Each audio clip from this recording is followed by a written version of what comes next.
40 years ago, Scott George was your average oil field worker on the Osage Reservation. But after honing his art, he's now walking the red carpet. I aspired to be an Indian artist at that time. And of course, if you look at the timeline, it's kind of went along with the recession that we were in.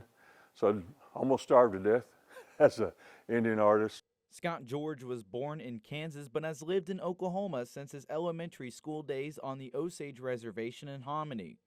But Scott has talent. He's an artist who paints and writes songs. He says he and many other Native artists struggle to break through in their industry, but now he's broken through after getting the call of a lifetime. You know, I don't think that it was really envisioned until after most of the movie was filmed. And then Martin Scorsese contacted us and said, you know, we've got this last scene we want to do. Would you help us with it? You know, and it's like, yeah, fine. You know, we'll do that. Scott would accept the challenge, writing a song that's nominated for an Oscar in the Best Original Song category. Now, the housing director for the Citizen Potawatomi Nation is going head-to-head with full-time musical composers and even superstars. When you look at the other nominees, it's Billie Eilish, who's a global pop superstar. We have Jon Batiste, who is a celebrated musician and composer. We have Mark Ronson, who is a power producer. Diane Warren has an honorary Oscar, but she's been nominated in this category 15 times and never won. At the end of the day, he has been contributing to like Osage culture and music for decades now. And you don't necessarily need an Oscar to know that you contributed so much to your community and to the global community. Nojanamino Sherry with Harper's Bazaar, a magazine owned by KOCO's parent company Hearst, says Scott, being an Oscar-nominated composer, is big time.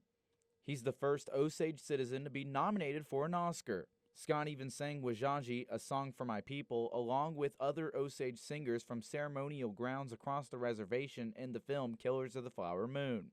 The movie is about the Osage's reign of terror, a plot to murder Osage citizens in the 1920s for their oilhead rights.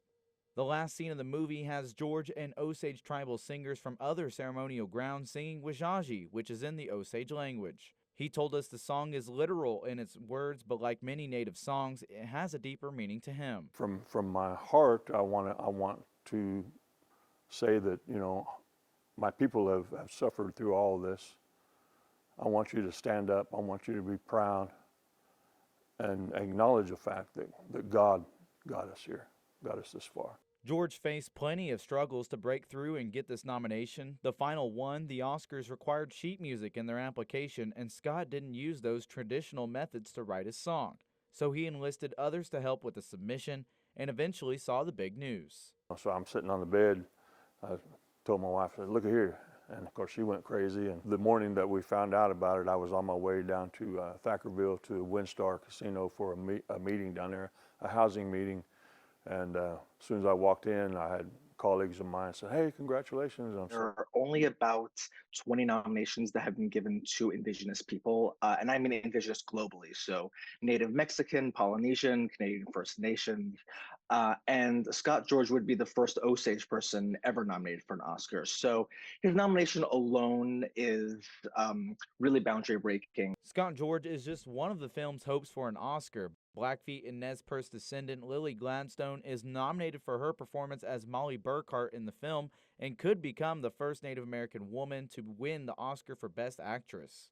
Other nominees like costume designer Jacqueline West say the Osage influence on the film was critical. She told Harper's Bazaar the role consultants played. The community really wanted to get the story right. This movie depicts a really dark time in American history and Oklahoman history, and a particularly painful time in Osage history. While Sunday night could bring some good or bad news, it's not about the award for Scott, but about the representation.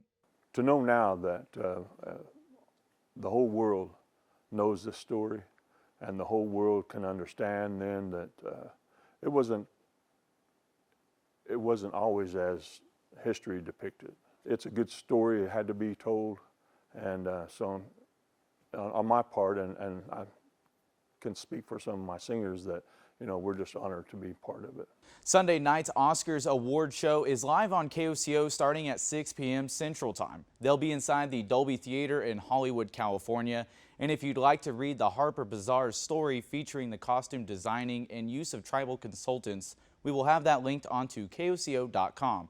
And for Scott, he's saying he's working on that acceptance speech for if he does win. In Oklahoma, Dacoda, Wahpekeche, KOCO 5 News.